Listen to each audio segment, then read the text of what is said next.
जम्मू काश्मीरमध्ये झालेल्या हिमस्खलनामध्ये अकोल्याच्या पंचशील नगर परिसरात राहणाऱ्या आनंद गवई या जवानाचा सुद्धा मृत्यू झालाय। आनंद गवई यांच्या निधनाचं वृत्त कळताच मित्रपरिवारासह परिसरात दुःखाचं वातावरण पसरलंय।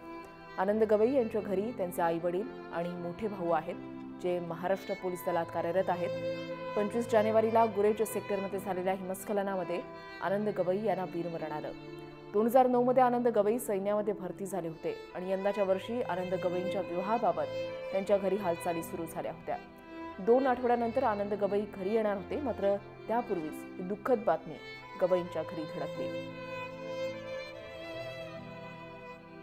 म्हणजे एक मोहल्ल्याचा म्हणजे सगळ्या मुलापैकी हुशार मुलगा होता आणि त्याची पहिल्यापासूनच मिलिटरीमध्ये जाण्याची इच्छा होती आणि तो ज्यावेळेस भी सुट्टीवर आला तो प्रत्येकाशी सऱ्याशी पूर्ण एरियासोबत एकदम चांगलेपणा राहून सऱ्यासोबत चांगला राहायचा।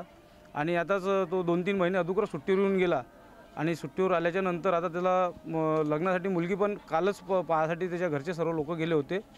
मुलगी पण त्याला पाहिली, परत दुर्दैवाने त्याची अशी दुर्घटना घडली। त्यासाठी पूर्ण आपल्या अकोला जिल्हा म्हणजे दुःखामध्ये वाहून गेलेला आहे। आनंद गवई यांचा अल्प परिचय आपण जाणून घेणार आहोत ग्राफिक्सच्या माध्यमातून। त्यांचा जन्म 24 एप्रिल 1990 चा। त्यांचं गाव अकोला आणि त्यांच्या पश्चात त्यांची आई आहे।